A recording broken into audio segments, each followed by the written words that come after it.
Olá pessoal, professor Yuri para mais uma aula de MySQL. Hoje iremos falar de uma coisa bem importante quando estamos projetando os nossos bancos de dados e as nossas tabelas, que são a diferença, né, entre os tipos de campo, principalmente os tipos de campo que armazenam caracteres, como o char e o varchar. A gente viu que o char ele é um tipo de campo, né, que armazena caractere e ele tem um tamanho fixo no disco.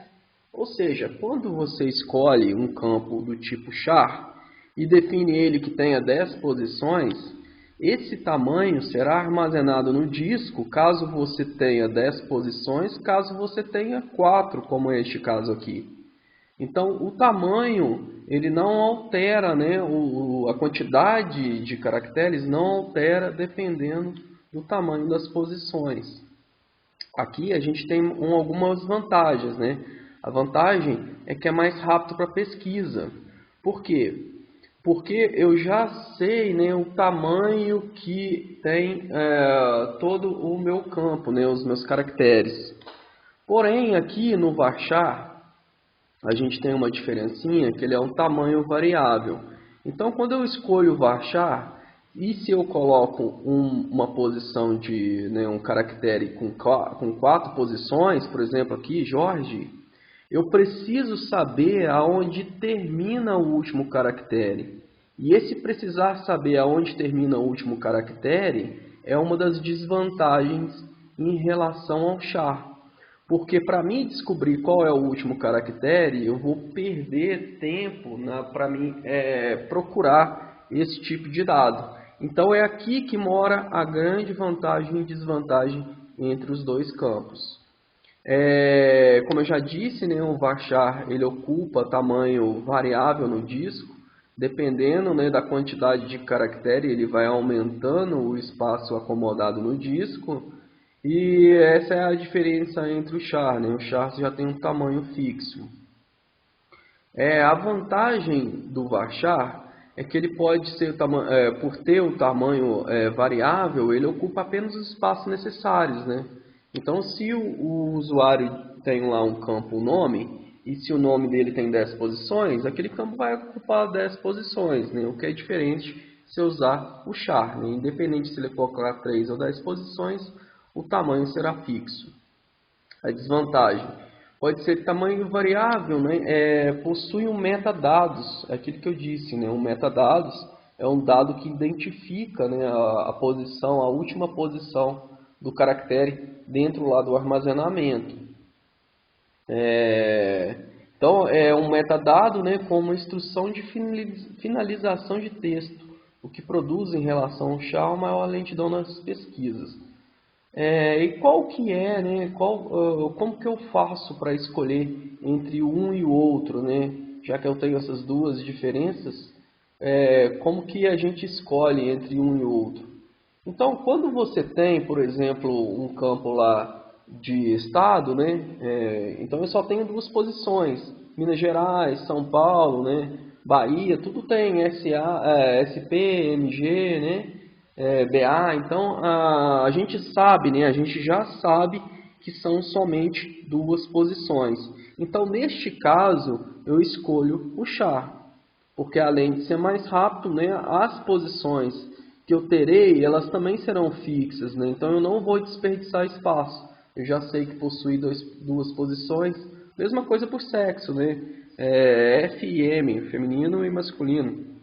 Eu sei a quantidade de caracteres que eu vou precisar para armazenar esse dado. Então, sabendo disso, né, eu sei o tamanho fixo. Como é mais rápido, né, e eu não vou desperdiçar espaço, porque eu já conheço quantas posições eu vou ter daquela informação, então eu uso o char.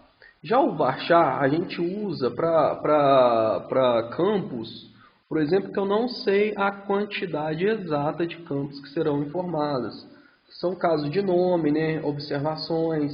Então, como eu não sei a quantidade, aí eu tenho que deixar aberto para o usuário, ele mesmo, né, ao informar aquele campo, aquele dado, o sistema já vai alocar a quantidade de espaço, né, para armazenar aquele valor. Então esse aqui, eu sei que às vezes parece ser um pouco trivial, mas isso tem uma grande interferência, né, na velocidade de acesso ao nosso banco. Se tratando de bancos pequenos, nem tanto, né, mas quando você tem um banco grande com muitos relacionamentos, é muito importante a gente saber, na hora da criação, né, do projeto do banco de dados, essas diferenças entre os tipos de campos. Bom, então sabendo dessas diferenças entre os campos caracteres, nós vamos praticar um pouco, porém hoje nós vamos fazer um trabalho de renomeamento, né, do nome das nossas tabelas. Então sempre eu vou incluindo essas observações aqui entre as nossas aulas, porque aí a gente mescla tanto as aulas teóricas com as práticas. Bom, então vamos voltar lá para o nosso PHP-MyAdmin. Para a gente abrir o PHP-MyAdmin, só relembrando, a gente tem que estar com o Apache, né, ativo e o MySQL também. A gente vem no nosso navegador, né, localhost /php-myadmin. Se vocês não estiverem conseguindo acessar por esse endereço, acessem direto por esse endereço que vocês estão vendo aqui, ó, localhost /127.0.0.1, que ele vai acessar o PHP-MyAdmin automaticamente, porque às vezes o seu navegador vai direcionar para o Google, né, de pesquisa, então você acessa o endereço dele, que é o endereço via IP, né, 127.0.0.1, você acessa o PHP-MyAdmin. Bom, a gente tem esse recurso de renomear as tabelas, né? Eu tenho aqui o meu banco de dados, DB curso, e tenho aqui uma tabela, né? Que é a TB curso, underline curso. E essa nossa tabelinha, ela tem aqui as suas colunas, né? Então a gente tem o recurso de renomear as tabelas, né? E por que isso é importante? Isso é importante, pessoal, porque às vezes no decorrer do tempo, o seu banco de dados ele vai crescendo e às vezes o nome da tabela já não diz exatamente o que essa tabela foi feita, né? Ou então você o seu banco de dados ele vai acrescentar tabelas de um outro banco de dados. Às vezes você está juntando dois bancos. Então, às vezes o nome se repete. Então, você precisa renomear uma das tabelas. Então, é bastante importante a gente saber para a gente organizar melhor, né? O nome da tabela diz muito sobre ela, né? E é uma forma de a gente identificar essa tabela no nosso banco. E como eu disse, né, com o decorrer do tempo, às vezes a lógica do sistema muda e às vezes o nome da tabela já não diz exatamente para que aquela tabela serve. Então a gente tem que saber renomear as nossas tabelas. E para a gente alterar o nome das nossas tabelas, renomear as nossas tabelas, a gente tem também duas opções. A gente tem a opção visual e temos a opção via comandos SQL, né? Então são as duas opções que o nosso PHP-MyAdmin nos permite. Nós vamos fazer as duas e para a gente fazer ela com interface gráfica é muito simples, basta a gente selecionar o banco, né? Pode selecionar a tabela, vemos aqui em operações,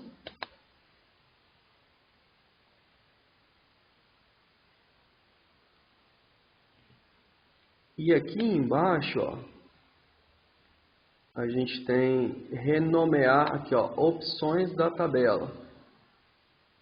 Renomeie a tabela para, tá vendo? Então você tem aqui a opção de renomear essa tabela, né, simplesmente pelo nosso ambiente aqui de interface. Então eu vou renomear ela para TB curso, vou colocar aqui teste, né? Ao fazer isso, basta eu clicar em executar. O sistema vai executar um comando que vocês verem, né? Rename a table, né? Na tabela DB curso. Olha só, vocês têm que entender o que o comando está fazendo, né? O que a gente fez no visual, por trás existe um comando SQL sendo executado. Então, ó, rename table de DB curso, que é o nosso banco de dados. ponto, a tabela TB curso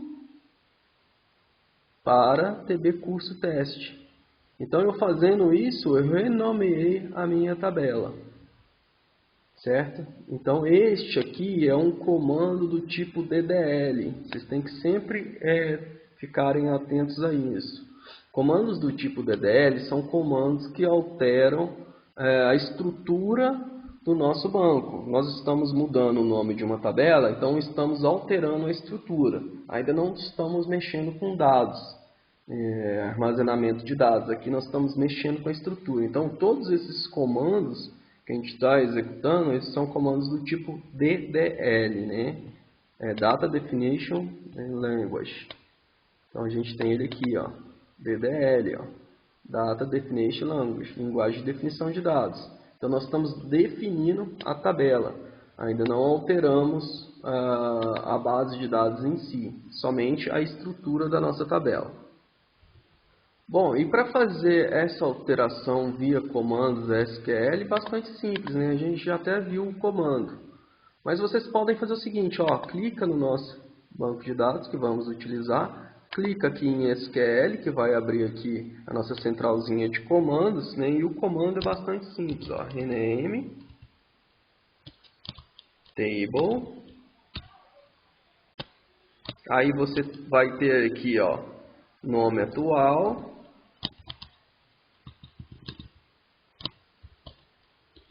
to nome novo. Salvem aí, tá, nas suas tabelinhas aí, no seu arquivinho de comandos para futuras pesquisas, tá? Se vocês precisarem usar esse comando, vocês vão ter onde pesquisar. Então, o comando diz, né, renomear a tabela, né? Ela tem um nome atual, a gente já alterou ela aqui para TB cursos, teste, para outro nome, né, que é o nome novo.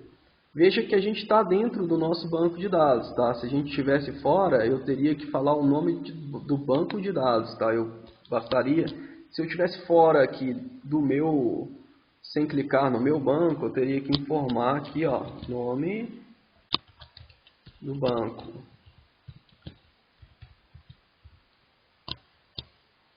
Ponto, nome da tabela atual para, né, também nome do banco para o novo nome. Então, esse aqui é a sintaxe do comando de renomear a tabela. Né? Renomeie a tabela, né, que está dentro do banco db curso web, ponto, né, nome atual, db curso teste para, né, nome do banco, ponto nome. Porém, como nós clicamos aqui no banco, né, estamos dentro do banco, ó, base de dados db curso web, basta eu colocar aqui o nome da nossa nova tabela, né, do nome atual da tabela que nós alteramos, db curso testes, e aqui a gente vai dar o novo nome para ela. Então, digamos que eu queira voltar ela para tb underline cursos. Basta pôr um ponto e vírgula, pronto, né? Basta executar o nosso comando. Veja, né, que agora, né, a gente tem elas aqui. Se ela não atualizar, pessoal, basta vocês clicarem aqui, ó, recarregar o painel, que às vezes esse painelzinho aqui ele dá uns piti, tá? Mas se você clicar aqui, ó, TB cursos, né, nós já temos a tabela que foi alterada com suas respectivas colunas. Veja que eu mudei o nome da tabela, né? Porém, o nome dos campos continuam os mesmos, né? E seus tipos também. Então, essa é a forma que a gente tem de alterar, né, a nomenclatura da nossa tabela. Veja que sempre que eu executo alguma coisa aqui, clico em alguma coisa, um comandinho é executado. Porque tudo que a gente faz aqui é comando, tá? Tudo que a gente faz no sistema é comando, né? Ele executa por trás um comando SQL, né? Através aqui da nossa interface, né? Do cursor do mouse, ele sabe que eu estou executando o comando select asterisk com tb curso. Já vão se acostumando com essa linguagem, que a gente vai utilizá-la muito ainda.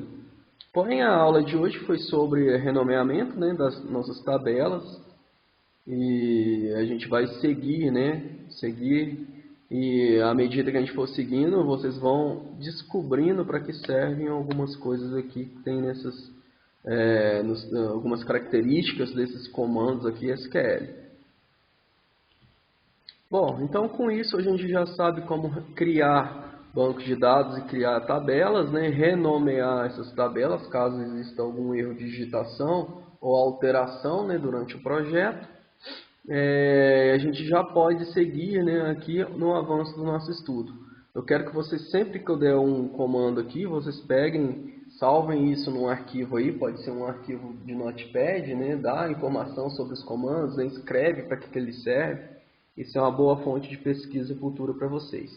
Então, até a próxima.